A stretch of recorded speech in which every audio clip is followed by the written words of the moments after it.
as we talked about last time, the majority of time that humans have been trekking around, foraging for the most part, around the globe, economic activity was essentially of this kind.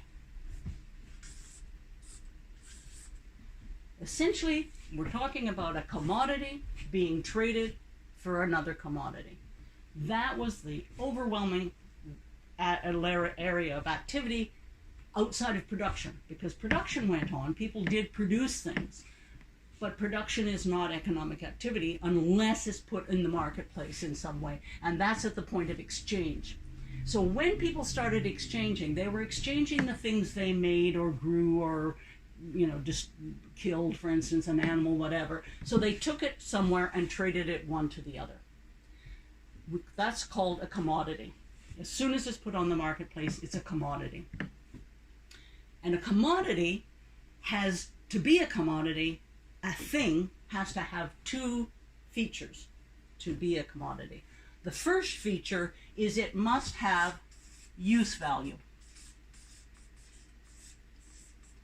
And use value, and again, this point is in your note, use value is the ability to satisfy some human want or need. For the most part, those are clear.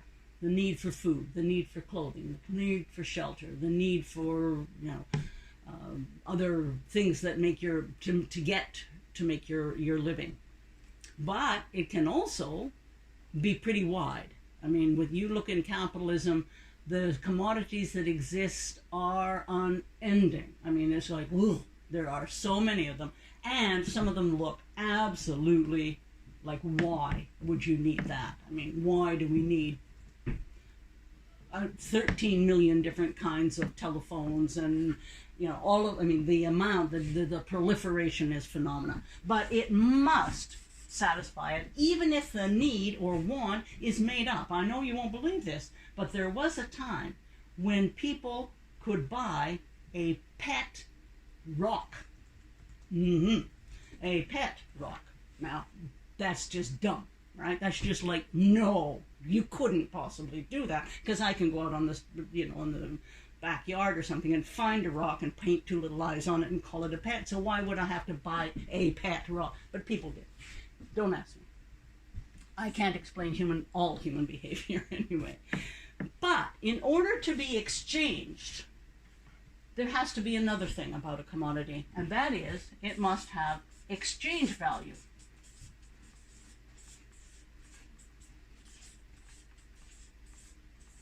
Every commodity must have exchange value. And exchange value is the amount of socially necessary labor power embodied in it. And all those terms are specific and mean something. The amount of something. The amount, and when you start measuring labor power and you want to know the amount of it, you're talking time. The amount is the time it takes. But it's not just the amount of time that it takes, it has to be the amount of socially necessary labor power embodied in it. And socially necessary is, for most commodities, what is average. So for instance, if I take 3 hours to chip out an arrowhead out of flint, and you, and we all take 3 hours, essentially, mostly that's the kind of amount of time it takes to make one. You have to find the appropriate piece of flint, and then you got to work on it, blah, blah, blah. But somebody has found a big load of flint, and they've been working on this stuff for a long time, and their skills and their knowledge and their ability, and maybe they've even developed a little thing that does it better, and they can do it in 2 hours. The socially necessary labor time is 3 hours. So what happens is the person who comes in with 2 hours trades it at 3 hours. That's the socially amount. The socially one is above theirs. They still get the socially necessary. Now, what I need to point out to you is that when we trade these things, we are trading equivalence. in essence. Not every transaction is, that took me 45 minutes and that took you 45 minutes and that took him an hour and that took her an hour. No, it's in general. And you can see why that would be the case, because if somebody is trading a week of their time for an hour of that time, this person is going to suffer, particularly if you happen to be trading for food. If you're trading a week's worth of knife making or arrowhead making for an hour's worth of food, you're not getting very much food.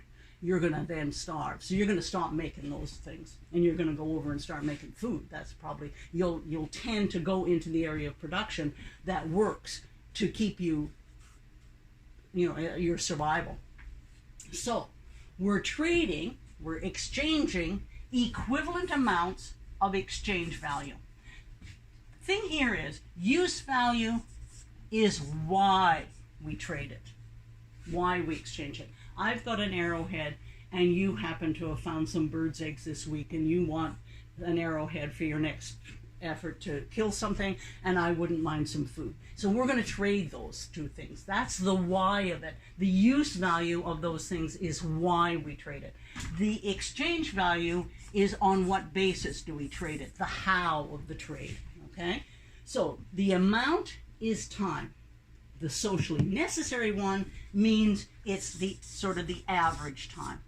But this is important because it speaks to the notion of the developing forces of production. Because now, once you have that in place, you've got people pushing to lower their time relative to the socially necessary labor time. And then we don't, at this point, only talk about the skill. An arrowhead maker is a skill, right? But we're not saying, well, that skill relative to that skill is worth more or less. It's the amount of labor power, and labor is concrete. If I go and ask a carpenter to make me a desk, I am buying his skill, and I will purchase the carpenter's skill to make a desk, and I hope we'll find the one that is most skillful. So the skill level is important. But if I'm a factory worker, a factory owner, I don't employ skill. I employ the abstract, the capacity to work. And then I will tell you what to work at. And we'll talk about that in a minute when we get into the more modern exchange. So we exchange equivalent amounts of time, the equivalent amount of socially necessary labor power, the abstract, and that, because you can't measure skill in terms of time. So you can't exchange it in equivalence. You can't figure that one out. What you have to do is abstract it into labor power, and then you can measure it in terms of time. It's important to know, and you probably already do know that, when you see the term value in Marxist writings, they are referring to exchange value almost always. Okay, so when in Marxist writings you say something, the value of something, they're talking about the exchange value. And I just want to say, it's just a total aside, I don't know why I'm telling you this, because it's important to some extent. The value of something isn't always, and Einstein actually said it. He said, everything that can be counted doesn't count. And everything that counts, not everything that counts, can be counted. So there is value external to that, but that's a separate thing. I think he's talking more about human values in that sense.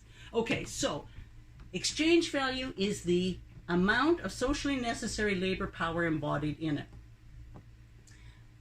The problem with this exchange process of C to C is that over time, as people become settled, we talked about the Neolithic, and you're now producing a lot more stuff, and there's a lot wider range of products being produced, and the marketplace is becoming wider. You actually have, days where everybody shows up in the marketplace to trade. Now you're showing up in the marketplace with eggs, and what you're looking for this week is some wool to make some clothing.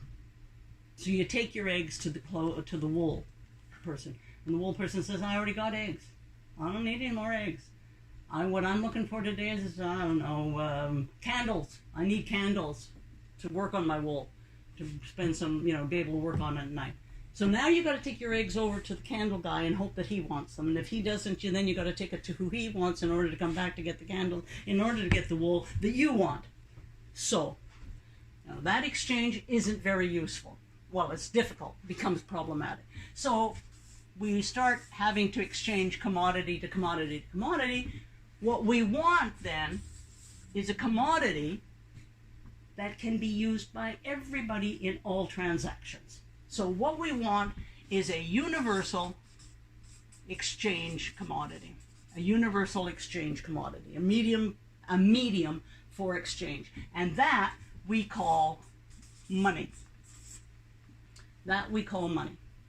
And we call it money no matter what it looks like. And it looks like a lot of things. In some societies, it started off as cowrie shells. In others, brass rods. It can be anything. But what it is really important to understand about money is that it must have the same exchange value as the things it is being exchanged for. It's not a fictional variable. It is not something we make up and say, here, I'll give you this, and you can pretend it's the equivalent of what you got. And then when you take it, you'll have to convince the other person. No, it has to have it. It has to have that. It's not a fictional phenomenon. So, for instance, you can't use something easily accessible as money. It's impossible, because the amount you'd need, let's say you were going to use maple leaves out here in Ontario. You could use maple leaves, right? At least those red ones, and you may not have them elsewhere. You can't do that, because the number of maple leaves that is take to get anything would be buckets. And I mean buckets, it would be truckloads of them, right? Just truckloads. So gold, for instance, the value of gold is not a fictional phenomenon. It's not something called, well, we just like it, it looks good, it's glittery. No, it takes an enormous amount of labor power to get gold. And that's one of the value, when you want to talk about its use value, is it's got to have sufficient exchange value that it can, in small quantities, be used to exchange for even large quantities. So you can take a small piece of gold and get a great big chunk of wool, or candles, or eggs, or chickens, or whatever. It's got to have, for it to be useful, it must have an extremely high exchange value. It must be durable. You don't want it melting on the way to somewhere, or corroding, or rusting away, or dissolving, or whatever. So it's got to be durable. It's got to have a high exchange value. So that's the primary thing. That's what will make it useful. But its exchange value must be the same. Again, in essence, we're not talking like, okay, that was 42 minutes and this is 44 minutes, or a week and this was only 3 days. It's got to overall balance out. You can't have a social system in which a whole chunk of people are being diddled all the time, because they're not going to last very long. So you end up with money in some form arising within all these trading transactions. And that happens fairly early. But capitalism doesn't do that. Capitalism has a different formula. Capitalism is one in which somebody takes money, buys a commodity, and exchanges it for money. Now, the thing about that transaction is, unlike this one, where you start off with eggs and end up with candles, in other words, you start with two different use values at the either end, and similar exchange values. In this one, you've got the same use value at either end, and it only makes sense if this one is bigger than that one. There is no sense to that transaction at all They're absolutely a mindless transaction. That would be, if you said they were going to be the same at either end, that would be like spending your whole day taking eggs into town, trading them for candles, then you took that and traded it for wool, and then you ended up trading that for eggs and went home with the same number of eggs as you had at the beginning. Mindless. A waste of your time. You're not going to do it. So the only sense to this transaction is that somebody takes money, purchases a commodity, and sells it for more. It's the only way that can make any sense whatsoever. Then the question becomes, what commodity can you purchase at its fair market value, because no economic system can be based on cheating, although cheating can go on, it can't be based on cheating. You can buy it at its fair market value and sell it for more without cheating anyone. And unfortunately, there is such a commodity. Fortunate for the people who buy it. Anyway, that commodity, can you see that slow? That commodity is labor power. Yep. Labor power is the commodity that can be purchased at its fair market value and sold for more without cheating anyone. And this is the thing about capitalism. Because for the first time in history, no one has done it before, the first time in history, what is being purchased is not things, it's labor power. Not even labor, labor power. Labor power becomes a commodity and it's purchased at its fair market value. And how do we decide that? Because as soon as you make labor power a commodity, its exchange value is exactly the same as every other commodity's exchange value. The amount of socially necessary labor power embodied in it. Another way, the cost of the reproduction of labor power. That's what we're talking about. So,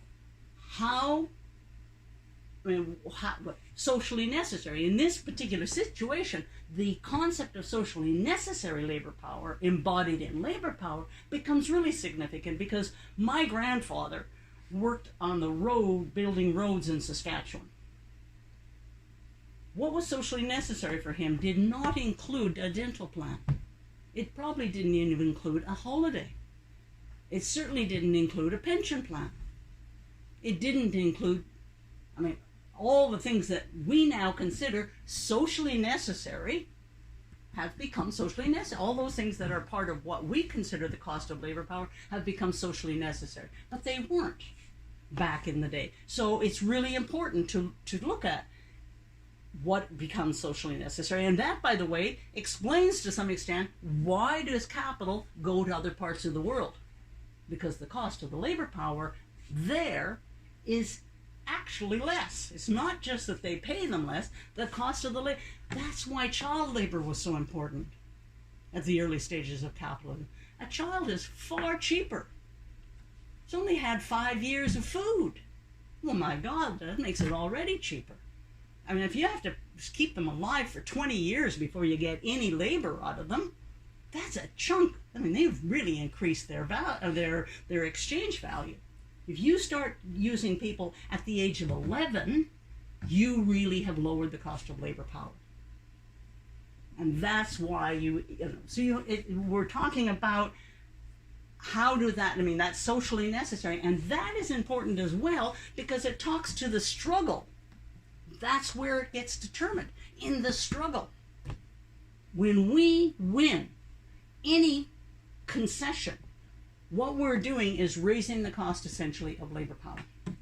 We're raising the amount of socially necessary labor power embodied in our labor power. And the use value, so the exchange value of labor power, is determined exactly the same way as we determine all other. The use value of labor power is what we talked about when we talked about the Neolithic, the capacity to produce a surplus. And unless it produces a surplus, it will not be employed. So you can be producing a surplus, making buggies that are going to be drawn by horses. Okay, you're working away there, you're making the wheels, doing all that handy dandy labor, and you're being employed to do that. And as long as you're making a surplus, you will be employed. But when buggies no longer are the mode of transport, your labor power in a buggy factory no longer makes a surplus, you're done. You're gone.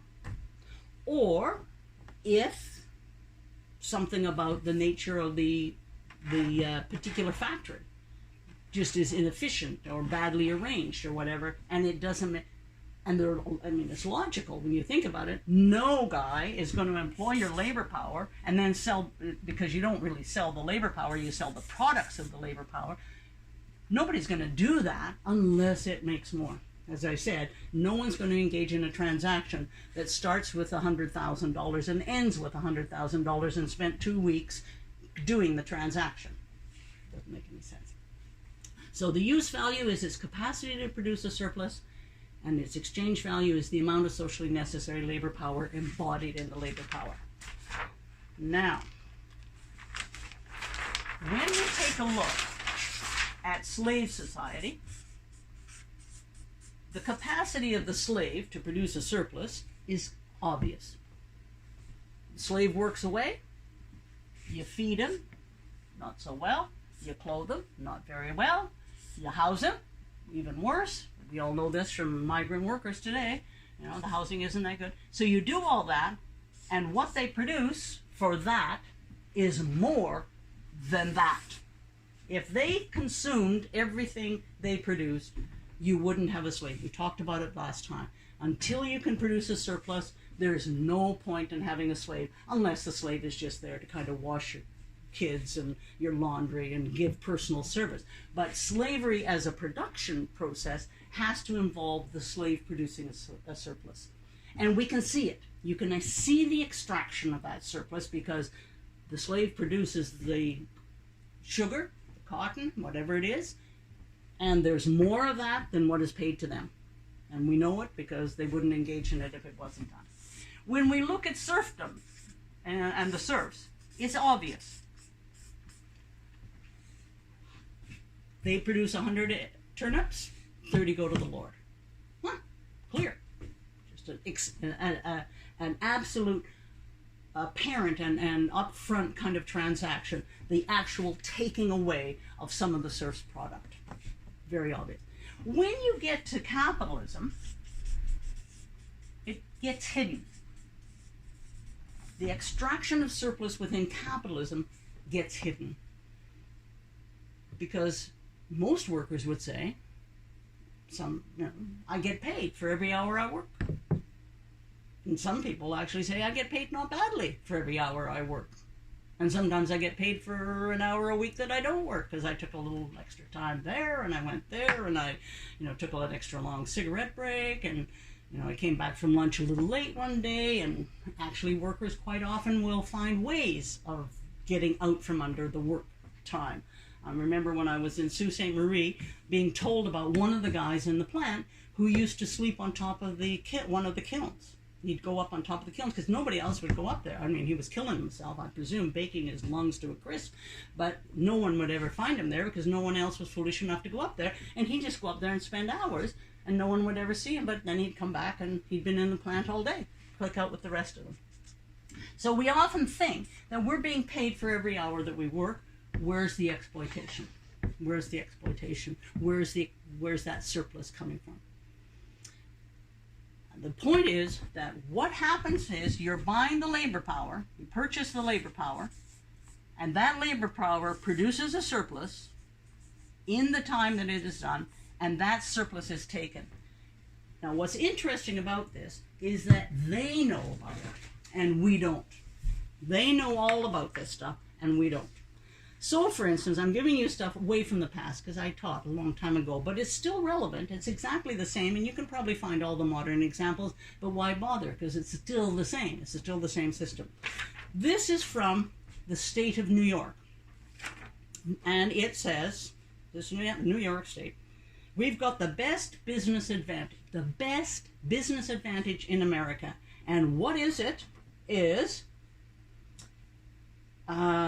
is it? It's also one of the most productive workforces in the country, consistently so. For every dollar that you pay your worker, our workers in New York produce over $4 of value added. And that's a term in Marxism you got to know. Value added. And they know it, as I said. They know it much better than the working class knows it at this point. Okay, so for every our workers produce over $4 in added value per manufacturer. That's in the manufacturing field. It's not every worker in the whole country.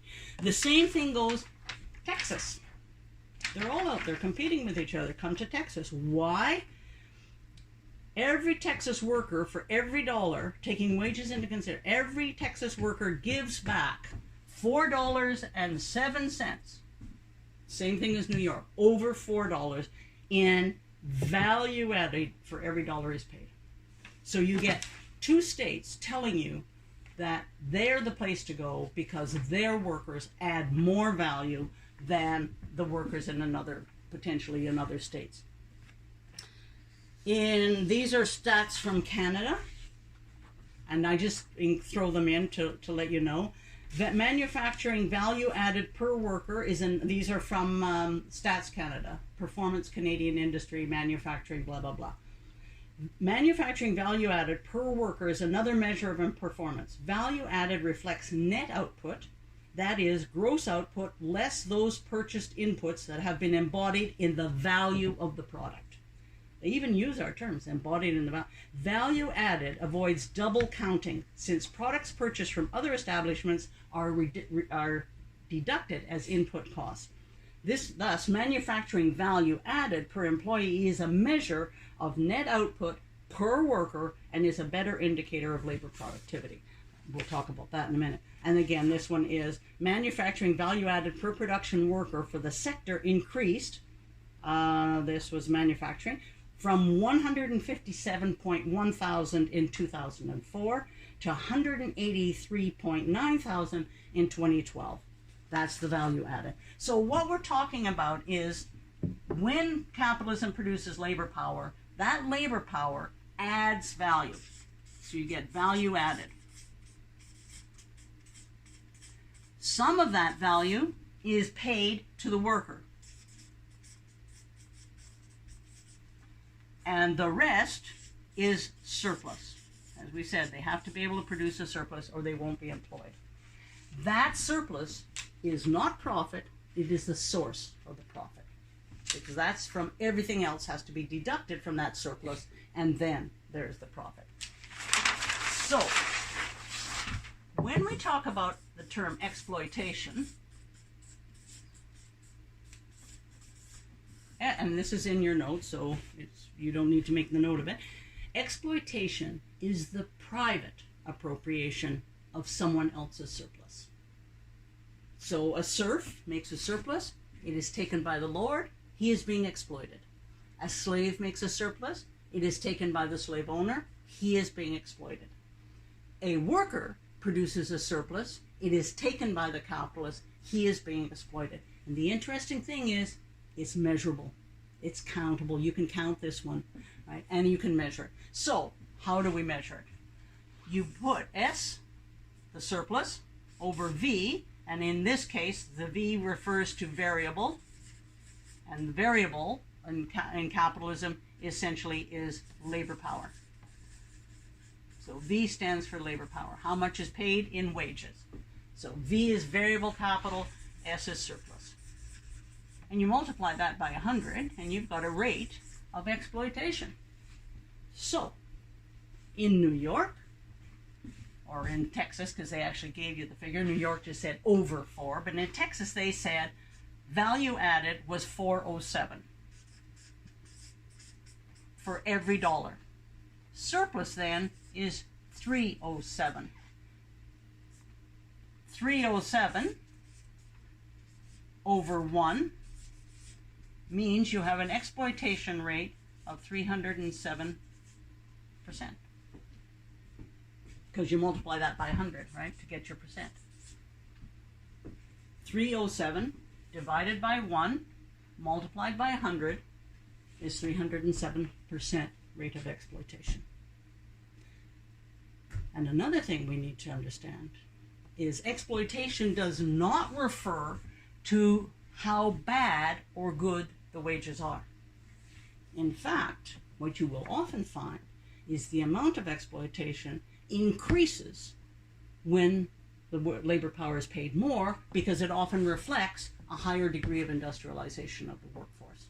So, for instance, if you're working on an automobile and are getting paid whatever they're being paid now, because I haven't been around there for a long time, so I have no idea, but let's say you're getting paid $60,000 a year to work as an automobile worker, but your productivity, because it's an automated factory, every day you go into work, and that's at the end of a year, you have produced the equivalent, or your whole factory has, and then you can divide it up, the equivalent of, I don't know, $480,000 worth of product. Your exploitation rate is going to be much higher than if you happen to be picking apples and getting paid $10 or $12 an hour, but in that time, all you do is pick $18 or $20 worth. You haven't even got 200% rate of exploitation in that case, whereas the other person might be getting it at 400% or 6%. I was teaching in a course for a trade union, labor economics through a trade union college, and one of the people that was in the class worked at a factory producing blenders or something, and he said that the workers in their factory actually had done a calculation. Now, they didn't count a lot of other things. They just took how much they got paid to produce and how much the machines were sold for. So they didn't figure out all the cost factors, because profit isn't the exploitation. You have to extract all the other costs. But he said that their calculation was that they were being exploited at around a rate of 1,000%. That what they got paid to produce those things was, the amount was 1,000 times more that it was sold for. So that's your exploitation. Surplus over variable times 100%, and you can calculate that. And they do. We don't do it very much. Working class doesn't do it, but if they're good at doing their research, they should. And some do it. I mean, some of those ones do it. I have a sheet here from the automobile workers back in the day. At that time, if you can believe it, in 1974, Canadian auto workers received $5.90 an hour. That was good wages. And added $17.65 per hour to the product, with the corporations pocketing $11.75. So that was like 200 and a bit % exploitation in the automobile factory. So it's important to understand it's not a moral term. So again, we're getting back to the notion. It's not the most worst off necessarily in any social system that is the sector that is going to push that social system out of existence. In the exploitation, as I said, even the most organized are quite often the least exploited, or the most exploited. So that's exploitation. Profit is something else. Profit is surplus over all the costs. And now C, I'll tell you what, C over here is not commodity anymore. We use it over here to refer to constant capital. And constant capital are all the variables of production except labor. Except productive labor, actually, because even extracted from the productive labor is all the non-productive labor, or all the labor that facilitates the realization of that surplus. So you have the guy who does your bookkeeping, or the woman who does your bookkeeping, or the person who does your bookkeeping.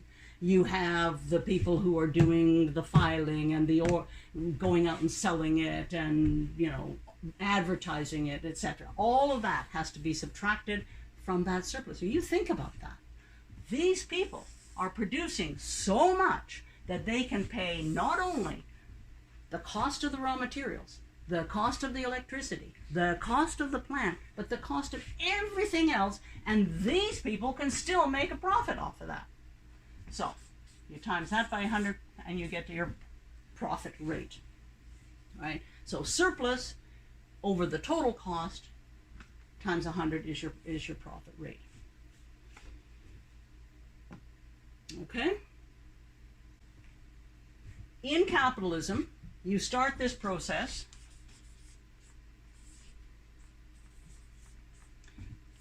capitalist takes his money, purchases labor power in some particular way, and sells the product of that labor power for more. But it doesn't stop there, as we all know, because he's going to take that money and purchase labor power, sometimes more labor power, but labor power again, and sell it for even more. And then he's going to do it again and sell it for more. And in each, that's what goes on. You start off with a factory of 10 workers, and if you're lucky, you end up with a factory of 1,000 workers. And each stage, you're taking the money that you made from the sale of that labor power to expand. Right? What happens, and this, by the way, just keeps going. Before I get there, let's go back, and I think we talked about this at the last time, but I'm going to review it if I did, and if I didn't, then we're on to new grounds. I think I talked about what is a class last time. Class is a group of people sharing a similar relationship to the means of production. And in capitalism, the means of production is capital. And I want to make it clear, capital is not money. In and of itself, capital is not money. If you have a lot of money, it doesn't make you a capitalist. You win the lottery tonight, tomorrow night, whenever it is, and you got $1 million, you're a rich worker. Lucky you, but you're not a capitalist. Capital is money that we just talked about here that is in the process of becoming more. It's money that is invested in the purchase of labor power in order to become more. And unless your money is doing that, you're not into the business of capital. That's part of the problem in present-day capitalism, because it appears to us that so little of it is productive. But all the rest of that stuff that's going on within the system is based on that productivity. Down at the bottom, without the productivity, there ain't anything else, right? So a class is a group of people sharing a similar relationship to the means of production. In capitalism, that is whole capital, because everything else is essentially irrelevant. The factory doesn't matter, because it could be any kind of factory. It could be any kind of production process, right? It's capital that's become the variable. And it's the relationships to that determines class, okay? And in capital, when you have capital, there are only 4 possible relationships that you, as an individual, can have to it. You can own and not work. You can own and not work. And let me make clear, you might work, but you don't have to work. If you own enough capital, you don't have to work. Now, if you're crazy enough to go in on Friday to check it out, everybody going there, okay, fine. You might even go in every day because you're bored. I don't know, you didn't remember, the Bahamas were boring this week, didn't matter, you went in. But you don't have to. In fact, nowadays, there's many instances where it's preferred if the owner doesn't show up. The Eaton family ruined old daddy. He was necessary, and we'll talk about why. But the Eaton kids ruined Eaton's. And if they'd stayed away, maybe it would have survived. Who knows? Okay, so you can own and not work. You can own and work. And those people are the ones who own so little that they must work. They have to work in order to sustain their livelihood at the level that they have it. And we'll talk again about this. You can not own and work, which is what most of us do. We don't own it. We have to work at it. Okay? We go in and work. And you can not own and not work. But that's it, guys. There ain't nothing else you can do. When it comes to capital, those are the only 4 things you can do with it.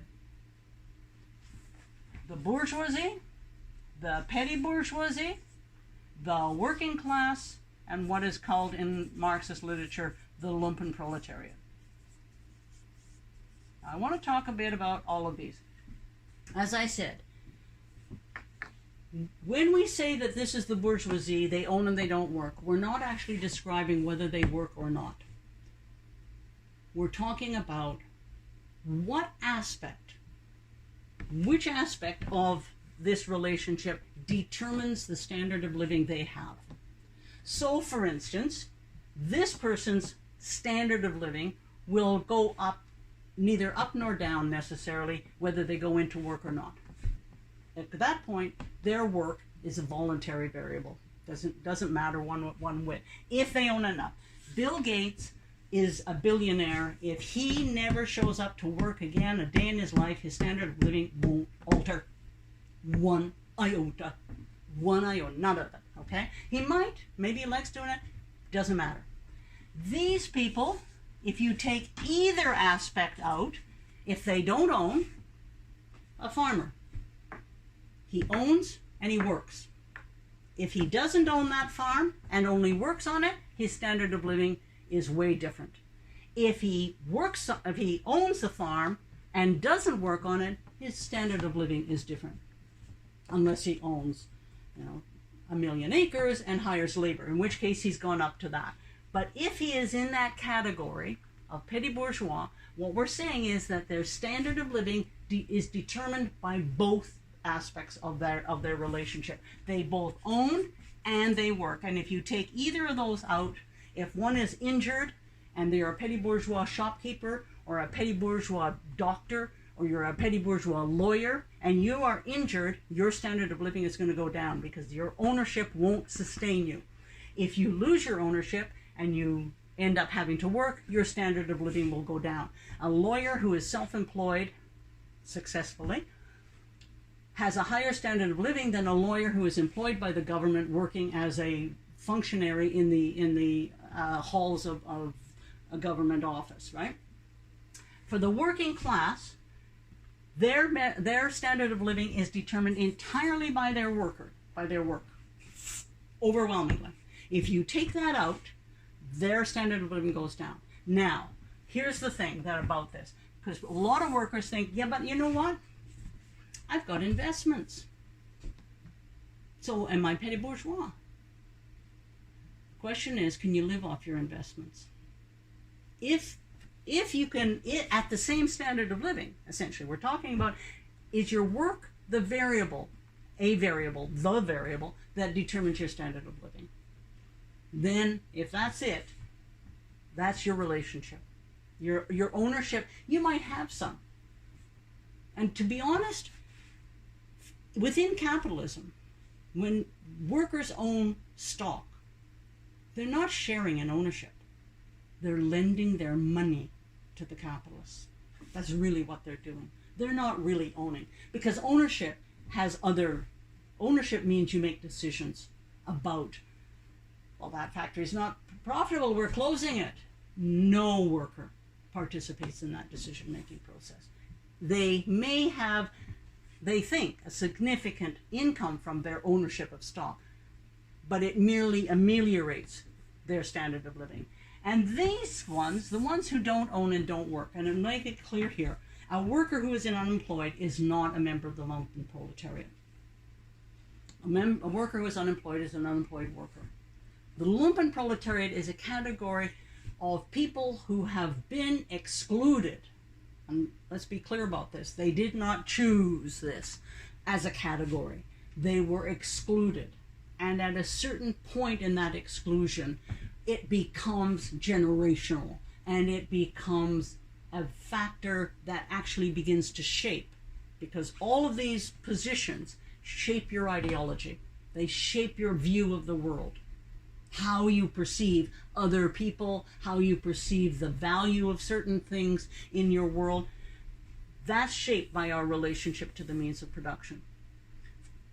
These people who are excluded entirely from that productive process for long, historically long periods of time, end up having ideas that reflect that exclusion, to the point where they become quite often proponents of violence. There's a lot of violence within that sector. They can be used for violence. I mean, I remember during the Vietnam War, one of the interesting things was they recruited the Hells Angels to beat up anti-war demonstrations. And I mean, the police, I think, recruited them and stood back and watched. Right? There they are. Thank you, doing our job for us. We didn't do anything. Somebody else did. So these are the four, when we talk about a group of people sharing a similar relationship to the means of production. All workers have the similar relationship to the means of production. They work it and they don't own it. That's a similar relationship. It doesn't speak to what you work at. It doesn't speak to your skill level, your educational level, but it speaks to your relationship. All the other variables are status variables, okay? So that's the four classes within capital that are possible. And before I get on to going back to this whole notion of what happens when capitalism begins to replicate itself through this process of capital purchasing labor power and selling the products of that labor power for more, I just remembered something I haven't talked about, but I will get back to it. I want to just deal with the question of classes. So, important to understand, there are 5 features of classes, and I just want to review them for you. Classes are relational. That is, in essence, it means that there has to be at least 2 in order for there to be classes. You cannot be a slave unless there's a slave owner. You cannot be a serf, unless there is a system of land ownership that involves serfdom. And you cannot be an owner of capital unless you have somebody who's actually, unless you're owning something that produces more capital. So there's got to be more than one. Somebody's got to be producing a surplus for you to be making a profit. That's the only possibility, right? So classes are relational. There has to be 2 in each of those systems. Classes are not static. They grow and change over time in both composition and size. They come into being and they go out of existence. So we no longer have serfs. We have workers. We don't have slaves. Well, sometimes we think we're getting close to it, but technically that's gone. You don't have slave owners unless you were in, as I said last time, downtown Tripoli. You might have that. So they are that. Classes are not monolithic. They are segmented. You have white-collar workers, blue-collar workers, public sector workers, private sector workers, manual workers, skilled workers, industrial capitalists, all of that. In the case of the petty bourgeoisie, lawyers are petty bourgeois if they're self-employed. Doctors are petty bourgeois if they're self-employed. Shopkeepers, farmers, fishermen, artisans, the list goes on. And they're all different in certain ways. I mean, they own different kinds of capital, and they work at it differently, and the products they make or sell are different. But they all have that same relationship, and it shapes their ideology. And the working class the same, and the bourgeoisie. Within class-structured society, there is an element of structural conflict. That is conflict that is not based on how nice or not nice any very person within that system is. It's based on the fact that what is good for this guy is not good for this guy or a person. Got to stop using words like guy as a generic term. It isn't a generic term. So this person's standard of living depends on this person's less standard of living. And this person's standard of living depends on how much they can take from this person's standard of living, right? And that's important to understand, because quite often, and working people are often capable of talking about good bosses and bad bosses. And there are good bosses and bad bosses. But there are bosses. And boss is a 4-letter word. No, I just said that. It is, but it is a 4-letter word. So there is always structural conflict. The interests of the slave and the slave owner doesn't matter what they're like, it cannot be melded. There's just no way it can happen. And for a class structured society, there has to be an element of false consciousness. And I'm sure I did this last time, but it's worth talking about, because these are the features of class that we have to understand. The dominated class, in order to be dominated, must not understand itself as a class or have an understanding of itself as its class interest. It's got to be caught up in issues that are not pertinent to its class, so that they can be anti-immigrant, for instance. They're not recognizing the class issue. Or they can think, well, yeah, but those people who run for office, they know more than I do. Right? And sometimes they do. I mean, one of the bizarre things is right now we're going through COVID, and we've got people who think that it's these doctors don't know what they're talking about. Well, on this case, they're wrong, because we know that in this case the doctors do know more than I do about COVID. I would hope they do, and if they don't, they're not doctors. But within this class structure society, there is an assumption that those who rule because they have the wherewithal to rule. Now, before we get further on, I just want to, what was I, profit? There's something about profit I want, exploitation. That's what I want to tell you about. Very important to understand. When we talk about getting rid of exploitation, we do not mean paying the worker the entire amount that they produce. We do not mean that. Absolutely not. Surplus is absolutely necessary, crucial to all social systems. It is on the basis of surplus that we have everything else. We have medicine, education, streets, libraries, sewer, recreation facilities. Everything is built on the surplus that is produced by workers. We don't want them, and that wouldn't be the end of exploitation. What exploitation is the private appropriation of someone else's surplus. What we want is, and we're going to talk about this when we start talking about the consequences of capital and what goes on in capitalism. We want the social absorption of surplus so that it's socially decided. And that takes me to the issue of the consequences of this process called MC, M1, blah, blah, blah, blah, blah, blah, blah. And it looks like it goes on forever. And if you've been in capitalism, mind you have to think about it. 190,000 years foraging, 10,000 years in settled existence in the world. Capitalism, when you think about slavery, the whole slave systems and pre-slave and slave systems are taking up to about 3,000 years, no, even more than that. Feudalism comes in around 400 AD, in different societies earlier and later, but we'll take the European model, 400. It lasted a couple of 100 years, even longer. I mean, what 800 years? More. It really went out in 1700. So 1,300 years for capitalism. Everything else has been, you got 190,000, you got 7,000, you got 100,000 something. Capitalism is really short-lived so far. I mean, it's not. So our sense that it just goes, it just seems to be inevitable and goes on and on and on and on, is not correct. It's ad nauseum, but it's not ad infinitum. This process isn't ad infinitum. So it keeps going. You get C1, M2, C2, M3, blah, blah, blah. And the consequences of that. That's what we really need to talk about today. The consequences of this, let's say M1, C1, scratch that up, M2. That process, we're not going to talk about the consequences. The first consequence of that is the concentration and centralization of capital. And that's in fact what you're looking at.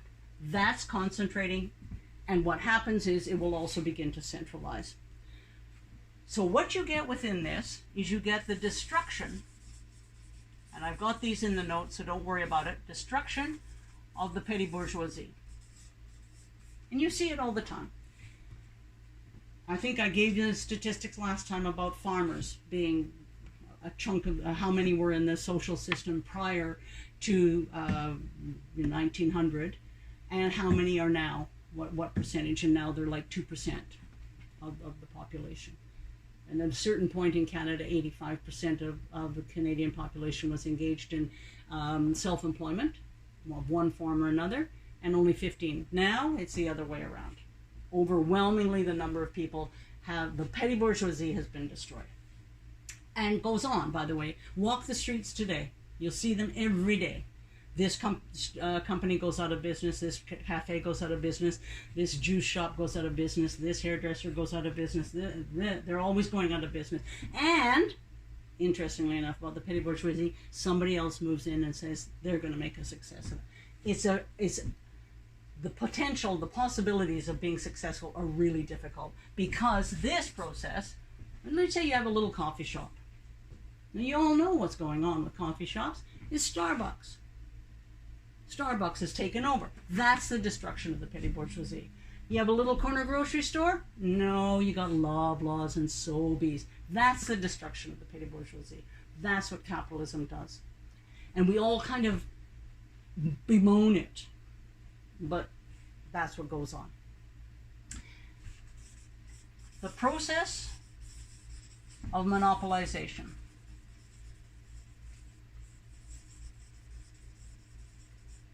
Process of monopolization, so that at a certain point, and what do we mean by monopoly? Monopoly does not refer to one. I know it sounds like it. It says mono, it's got to be one. No, I'm sorry. What it means is, in economic terms, is the capacity to being so big that you can determine the cost of the variables and the price. Sometimes both, sometimes one. But you're big enough that you can actually say to the suppliers, give it to me at this price or I'm going somewhere else. And that's so important to them that they will do that. And you will say, I can control the price. So that goes on, as we know. And I had a landlord once who sold televisions. And they'd been around for a long time. They'd been on the corner of the street for a long time selling television. And they were going out of business. I'd left that, was not living there anymore, and I happened to walk by and I saw they were going out of business, walked in and asked them why. And they said because Best Buy can sell televisions at a lower price than they could buy them. And the owner, whom petty bourgeois, just writ large, petty bourgeois, said to me, what Best Buy does is they go to Panasonic and they say to Panasonic, we want this size of television at this price. But don't worry, if you can't do it, we'll go to Samsung.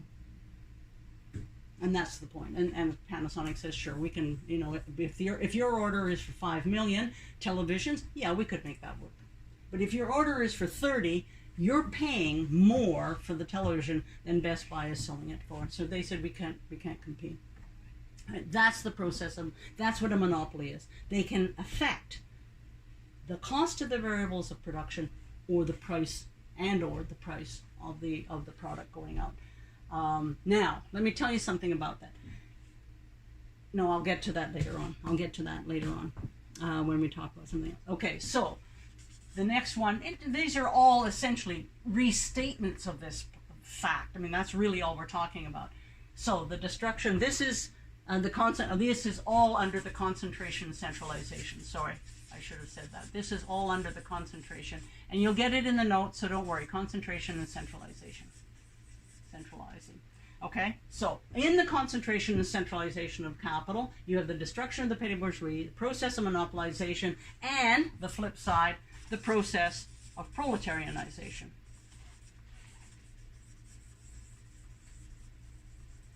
Oh, never mind. It's in the notes. Proletarianization. And that obvious, where if you're going to destroy the petty bourgeoisie, where do they go? Well, maybe 2 of them go up, but the rest all go down to the working class. They have to. And the 4th aspect of the concentration and centralization is imperialism. Because essentially what happens is at a certain point you just hit the edges and you got to go somewhere else, and that's what they do. Okay, so the first consequence of this MCM1 blah blah blah is the concentration and centralization of capital. And concentration just means it's getting bigger and bigger, and you see it now. We're now talking last year or this year, 2020, 2019. 3 people in the United States own the equivalent wealth of 50%, the bottom 50% of the American population. Jeff Bezos, Warren Buffett, and Bill Gates. We even know their names. It's interesting, by the way. We know their names, and we probably know where they live. It's a little iffy, doesn't it? So that's called, it's just concentrating. They're just getting bigger, and the money is just getting in and in and in and in. And it's centralizing, which they come together, they merge, etc. So the second feature, this is the first feature, the concentration. The second feature is the socialization of labor power. Socialization of labor power. Is it labor power? Yes, it's labor power. Labor power. The socialization of labor power. And this is significant because there's a feature from our last lecture that I want to come back to at the very end. No one today makes anything themselves. No one.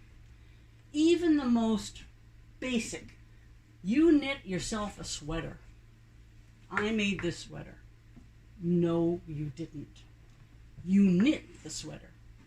But the wool came from Australia, where a farmer raised the sheep and then hired somebody to shear the sheep, and then hired somebody went off to that, the wool went off and got processed to become usable wool, and then it was transported in a ship or a plane who was made by engineers and metal workers at blah, blah, blah. You can see where I'm going with this. It's just, and that's the most simple form. A car. A car isn't made by an auto worker. A car is made by the steel workers, the glass workers, the plastics workers, the fabric workers, the rubber workers, the teachers for the people who train the ones who find the steel, the ones who... You just think about it. It is so enmeshed, the level of socialization of labor power, not in both essences of it. They tend to be social in their place of production. We work together in many cases, depending on where the work is going on, by the way. But it's also a matter of the interconnectivity of it. So when we talk about the socialization of labor power, and again, I bought this in your notes, so don't worry, it increases the size, as we said, the sizes get larger, and it develops this social interconnectivity that all production requires hundreds of other people. Even if you're working at home alone, everything that's going on, everything has required. And if you're working at home today, you're working on a computer. So you're not working alone, you're working with somebody else's product. And they're working with somebody else, and on and on and on. But it also develops the organization and discipline of the working class. So that socialization brings them into, for instance, trade unions, and that's part of socializing labor. They actually end up, and they are disciplined, and they are disciplined by capital. They're disciplined by capital. You know, you show up on time. You all know it. You can get away with it a little bit, but you can't get away with it a lot. You got to be there, and particularly if your job means, you know, taking over the shift from somebody else, you better be there when that shift is ready to change. And this process develops the skills and knowledge of that class. So the socialization of labor power, which is the second feature, second consequence, comes with a lot of various aspects to it. The third feature is the anarchy of production. Anarchy of production.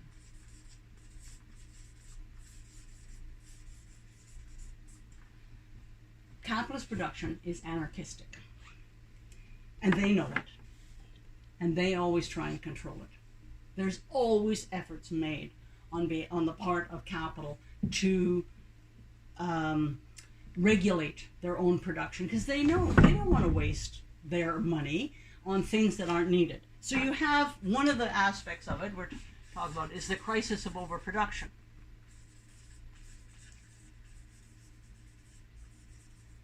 And the reason you have the crisis of overproduction is because every capitalist doesn't know how much is needed. So if you're making cars, GM, Ford, Toyota, Mazda, Nissan, blah, blah, blah, blah, blah, all of them. There must be Hyundai, Subaru, right? Each one of them is producing. How many are they going to sell? I don't know. But what I've got to do is make sure that I have enough cars that everyone I could sell, I've got one to sell.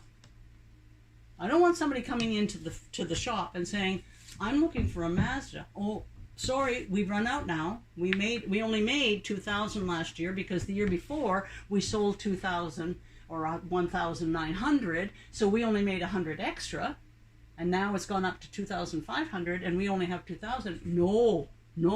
So what do? You make 3,000 and you sell 2,500. And that's for everything. That's for everything. You don't know how much you can sell until you can't sell another one. You don't know how many oranges are going to be sold on the market until you've got too many oranges on the market. And I want to make it clear, the crisis of overproduction is not an absolute, it's a relative, because we're not talking about production responding to demand, we're talking about production responding to dollar demand. And if the dollar demand isn't there, it's overproduced, regardless of whether there is actually a need for that. Right? So you can actually have overproduction of food when there is hungry people. You can overproduce apartments when there are homeless people. That's not the need, that's dollar demand. And you get the creation of poverty. I'm going to come back to this overproduction and talk about that in a minute, but I want to just get the two aspects, creation of poverty. And poverty is created because capital will always flow into the most lucrative, the most profitable area of production. And if the most profitable area of production, which quite often is the case, is luxuries, not essentials, like we said over here, you then end up at the bottom end. People are not being able to afford it. They'll go out. So, for instance, in recessions, you will often have, as you have right now, the creation of luxury apartments. You can buy, there's apartments for sale. If you happen to have, you go online and look, the prices are unbelievable. You just think, no, they can't mean that. Do they really sell apartments for that amount? Like $4 million? What? And there are homeless people, right?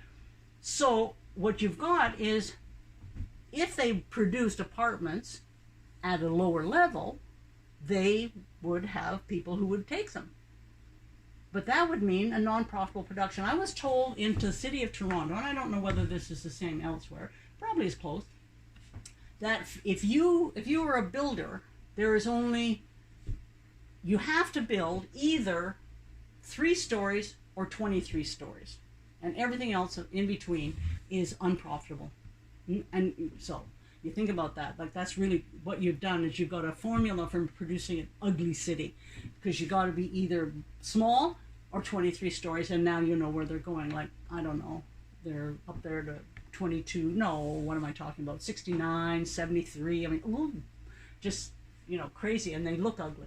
But at the bottom, they're producing at the top, but they're not producing at the bottom. So for instance, if you had, let's say, milk, and this is one of the reasons why you actually had Canada introduce things like milk marketing boards and it was price stabilization, because for people who produce milk, the available income for the purchase of milk at a certain point is limited. If you produce a luxury product, apparently the amount of income available for it is quite unlimited. So people will shift their production out of milk and into luxury products. I mean, capital will, not people, but the milk producer will go out of business, and the producer of, what's a luxury food item, I don't know, steaks or something, might do very well. And that point, when the milk producer goes out, there's no milk at a price. There will be milk, but it'll be at a price now that people can't buy. So what happens is investment automatically flows from low profit to high profit, and the products that people buy are quite often not the profitable things, right? And so we actually introduced milk marketing as a way of maintaining the price stability, because those people would have gone out of business if they didn't, and then you would have people not being able to buy milk. But in a straight capitalist society, that's what happens. The price of milk goes up, the price of, you know, luxury goods goes up too, but that's okay because the luxury people have the money. They've got the capital for it. Now, in the crisis of overproduction, as I said, they know it.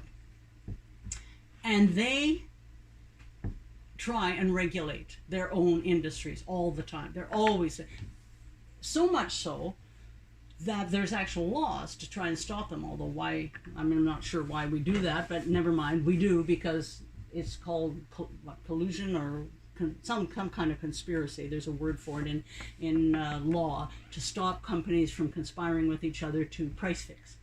That's what it is. Mainly be, I presume, because they price fix up rather than price fix down. But they do try and solve the crisis of overproduction. And I'll give you an example. I'm old enough to remember this, and you don't even watch television anymore, probably. You're probably all streaming online and don't know about television in the old days. But in the old days, there were three major American television stations: CBS, NBC, and ABC. ABC was the little one, and the three of them came to an agreement back in the day. And those were the days, you know they had an agreement, because here's the result of that agreement. That was the time when what came on at 8 o'clock on Monday night in September came on at 8 o'clock on Monday night in January and in June, and then they had a summer schedule. And that was it. September to June, same program, every week, day in, day out. And they had it worked out that each company would get a certain proportion of the market, of the viewer market. And it was 40, 40, 20, I think. 40 for CBS, 40 for NBC, and 20% for ABC. Now, the problem with these agreements because that's called, we don't want to be producing stuff and then not getting the viewers. So they wanted to know how much product to produce in television. I know it sounds weird, but it's still a productive place. The problem with these agreements is the little guy always breaks it. Always thinks, this isn't fair. Why do I have to be stuck with 20%? And ABC broke the agreement. And what they did was they introduced specials. So instead of running the program they were supposed to run on Wednesday night at 7 and get 10% of the market, they said, I'm running a special. And then it worked. It worked. It did. It broke the, they got a bigger chunk of the market, and it just broke the system. So then CBS had to do it, then NBC had to do it, and then they were just off competing again like crazy, trying to get that little edge in terms of the market. And the same thing goes through with cars and other stuff, right? Trying to find a way so that they don't produce way too much. Because if you produce way too much, now you might have to sell it at below market price or below cost of production. So that's the anarchy of production. And it is anarchistic. And that's why there's an element of the kind of funny, interesting capitalist respect for what socialism did, which was the planned economy. Because there was an element of like, yeah, they don't like the planning because that was state planning. But they all kind of had this thing, well, but that would be really good if you could do that, right? So you have the anarchy of production. The fourth feature of the fourth consequence of this MCM1 is the separation.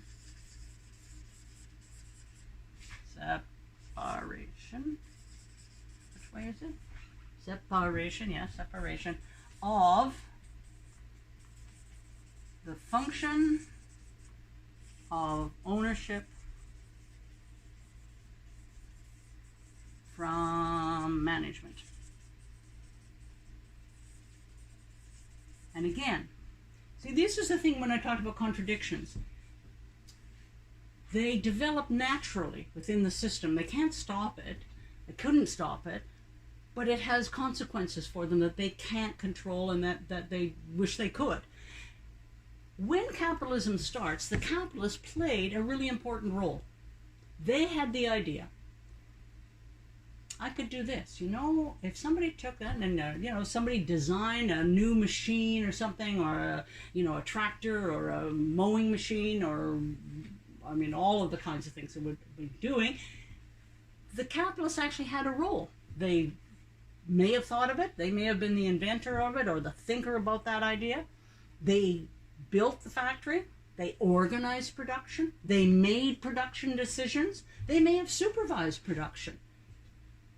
But over time, once you get this thing going, MC, M1, C2, bleh, bleh, bleh, you start separating ownership, the function of it, from the function of management. Owners no longer manage. First of all, which one would they manage? The Loblaws at my corner or the Loblaws at your corner? The Sobeys down the street or the factory in Japan or the factory in France? Which one am I going to go to? I can't manage it. It's way too vague. That's the problem about getting bigger. Which one do you look after? But there's another consequence to that. Who ends up with the skills of management? Employees. You hire somebody who knows where to put the lettuces. You hire somebody who knows how to lay out a factory in its most efficient way. You send people to university to find that out, to learn it. You train people to teach it. It's a learned function. It's no longer a function of ownership. And in fact, as I said, with respect to the Eaton brothers, they ruined it. They were owners and they had no management skills whatsoever and destroyed Eaton's store. Although other things may have done that too, but certainly they were a variable in that. That also means, at a certain point, you take the owners out, production continues. They're absolutely irrelevant to the process of production. They still make decisions, and they're really important decisions, but they are not production decisions. They're economic, well, except so far as yes or no. That's the nature of their decision. Inco, or Bai, whatever it is now, and Sudbury, they don't decide how to take this stuff out of the ground or how to deal with the employees there. They decide whether it's going to be in Sudbury or not, or Guatemala, or somewhere else. That's the name. So they make economic decisions that are entirely super serious for us, but they make no production decisions. So we can get rid of them. We can get rid of them. Easy. In fact, you know full well you can get rid of them, because if they all died tonight, COVID maybe, God, whatever, if they all died tonight, and no one told us, nothing tomorrow would change. Whereas if all the factory workers in a particular plant died tonight, we would know. All the hydro workers, within a week, we'd know about that. All the hospital workers, we'd know about that. If they all died, none of us would know about it. It would be almost impossible to find out. And the fifth feature, the fifth consequence of this process is the alienation of labor power. The alienation of labor power. And the alienation, I want to make clear about what do we mean by alienation. And the easiest way to think about what alienation is to think about what we mean when we say inalienable. Because that's a term we know. The inalienable rights. Something is an inalienable right. And what that means is a right that is so profoundly yours, or whoever we're talking about, that it cannot be removed from you. You cannot sell it. You can't lose it. You can't give it away. The only way you can lose what we call an inalienable right, or have thought of historically, I mean, because clearly this is a brand new thought, or relatively new thought, is it can be taken from you. And we often struggle to keep certain rights or to win certain rights. If you think about the term that used to be used in divorces a long, long time ago, when divorce was a problematic thing to get, they used to refer to somebody alienating someone's affection. And that's, again, you can see it very clearly what we use the term to mean, taking them away from me. You alienated that affection from that person that's referring to it. So, when we talk about alienation, the alienation of labor power, and I want to make clear about it, one of the things of labor power. Historically, the first things that were alienated were land. When you think about that, that's logical, right? That's the first thing that people are using as, you know, this is our land or this is my land. That was, well, from our land to mine is exactly the alienation.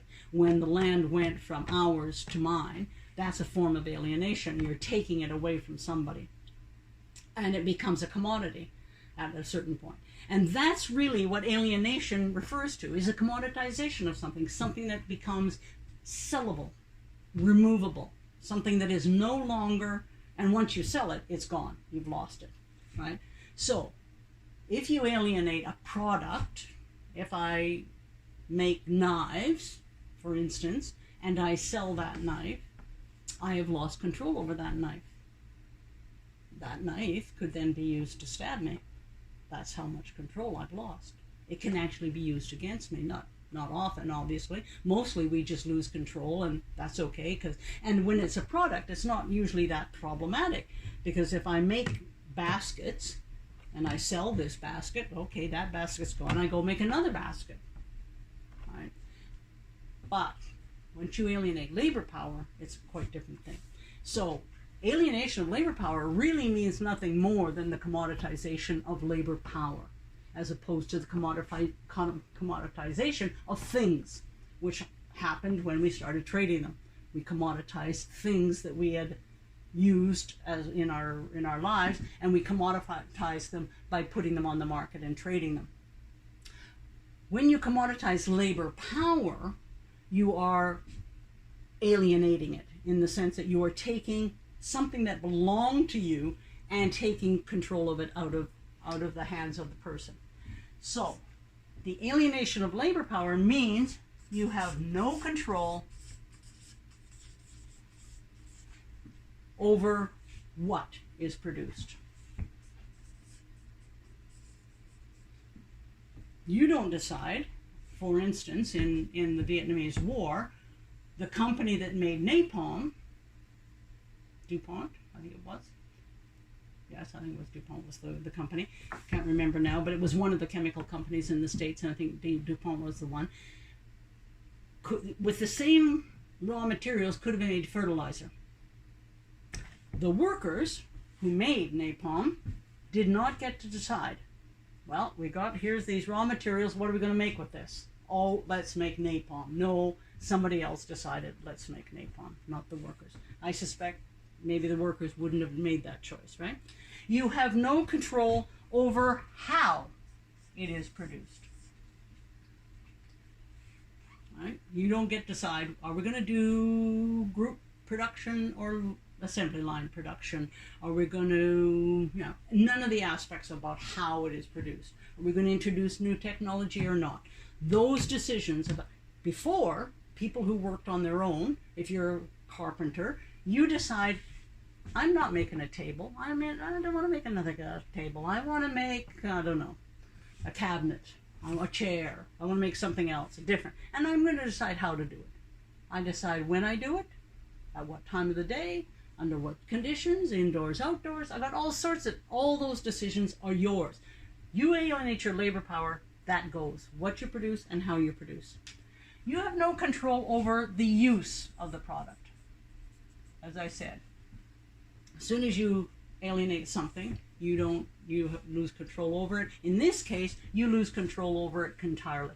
And has had significance. The workers at Ford in the United States during the Second World War produced armored vehicles that were used by the Germans. So those workers who ended up signing up in the Army of the United States may have ended up meeting on the battlefield the products of their own labor. That's like being stabbed by the knife you made, right? That's exactly what it is. So the use of the product, you have no idea. You can drop it on the people who make, tear gas, and then end up in a demonstration in Portland and having it fired at them, right? They made it. It's now used against them. They have no control over the use of the product. And you have no control over the real product, and this is really important to understand. The product of every capitalist production is not the thing they make, because they'll make anything. Yeah, they happen to make cars. Yeah, they happen to make this or that. But the real product of every capitalist production, and if it isn't produced, that production stops, is surplus, is you have no control over the use of the surplus.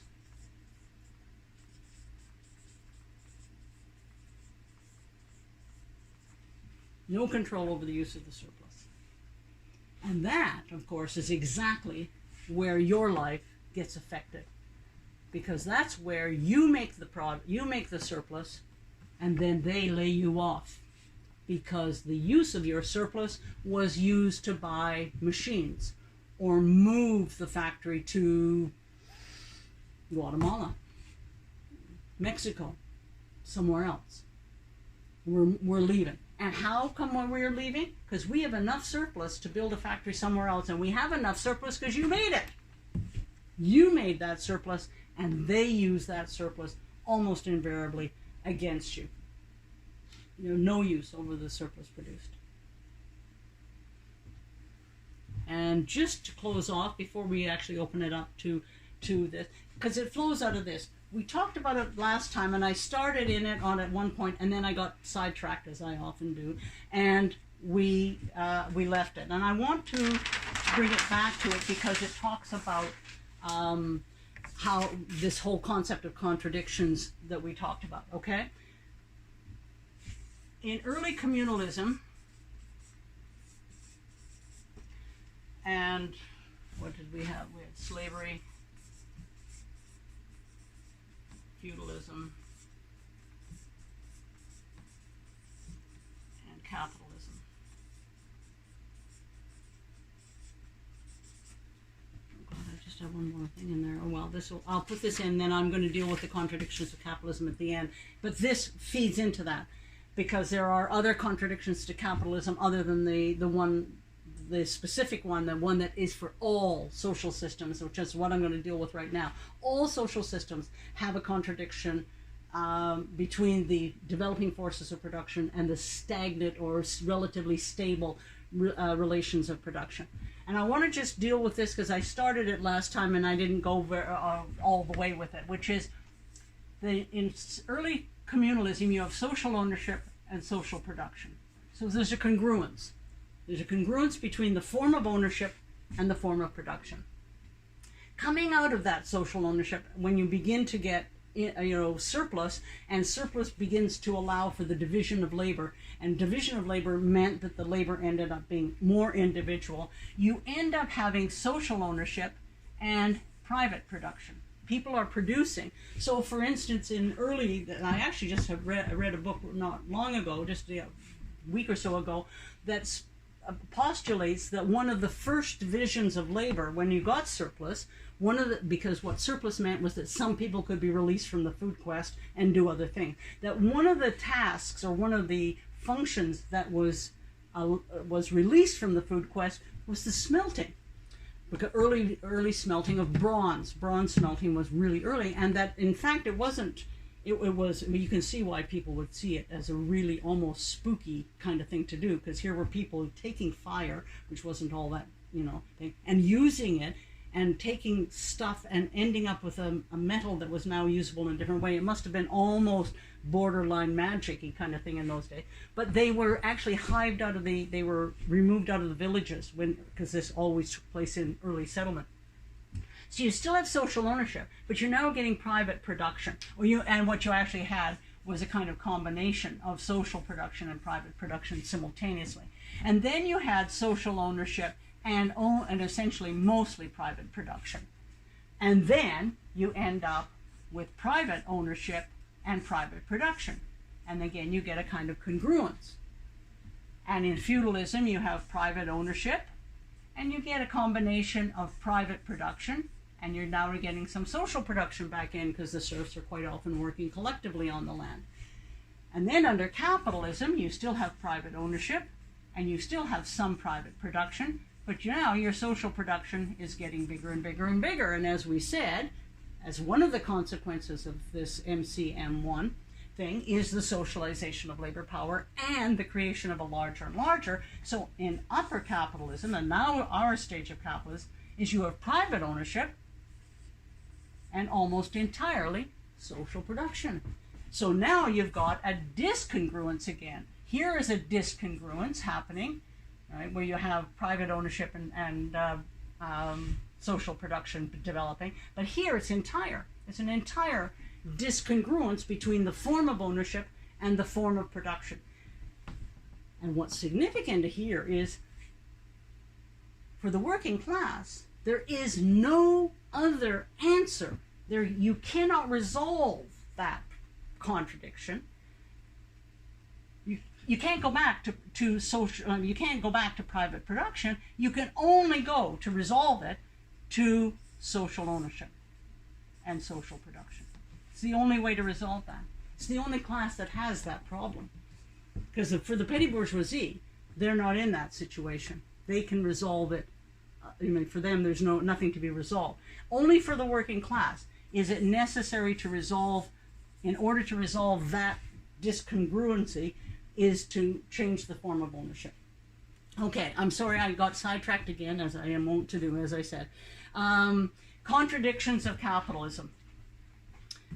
In addition to the primary contradiction of every social system, which we talked about last in the dialectics, the contradiction of developing forces of production and the relatively unchanging relations of production, capitalism creates some specific contradictions that it also can't resolve.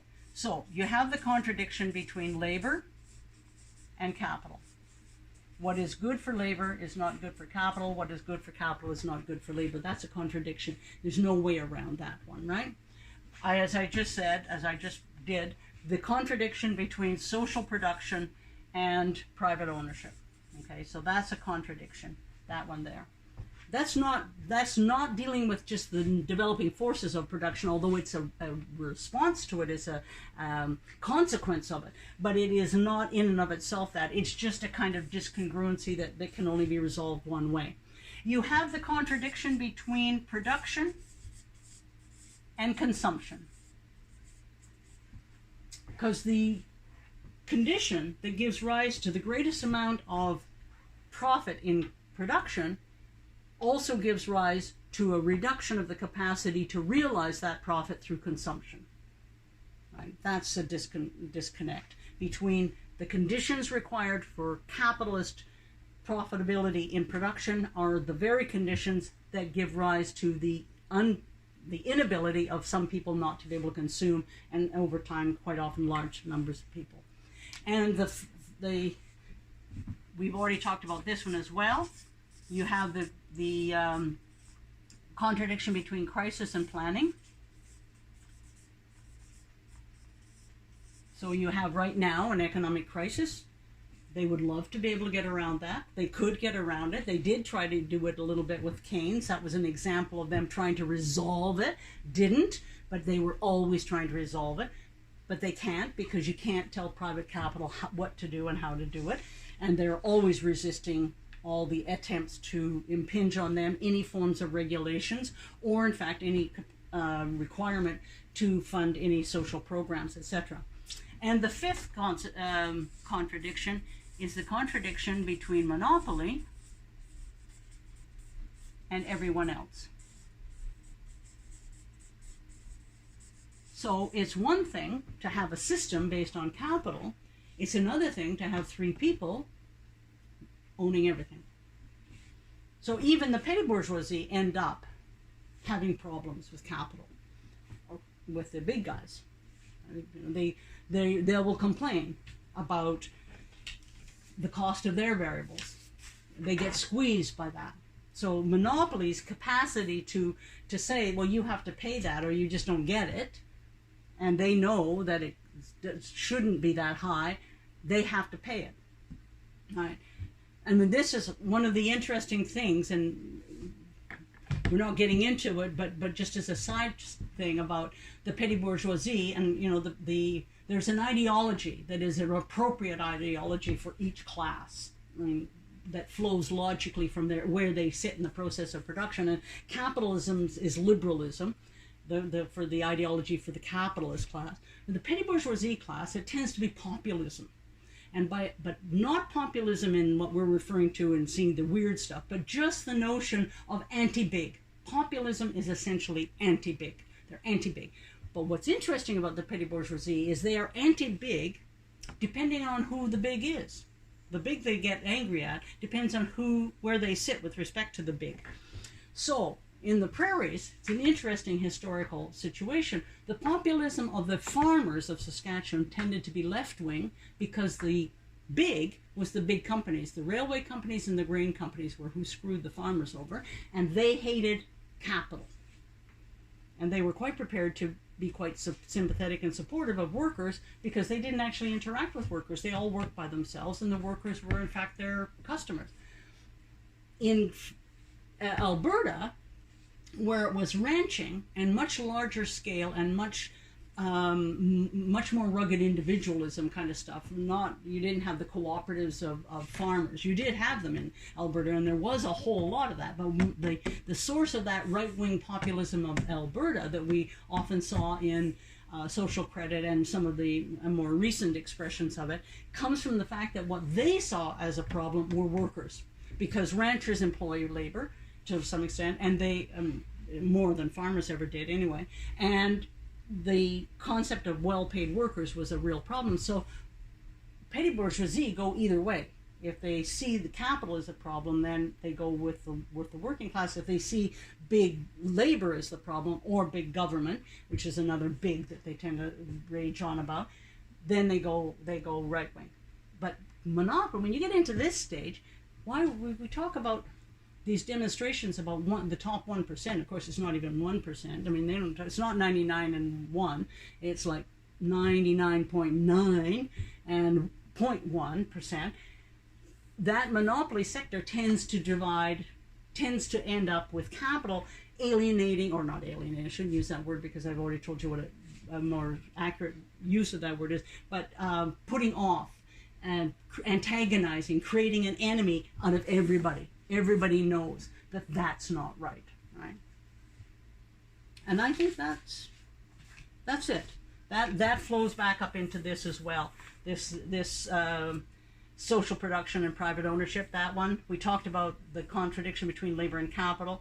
crisis in planning, the crisis of overproduction, monopoly in everyone. And I think I've done it.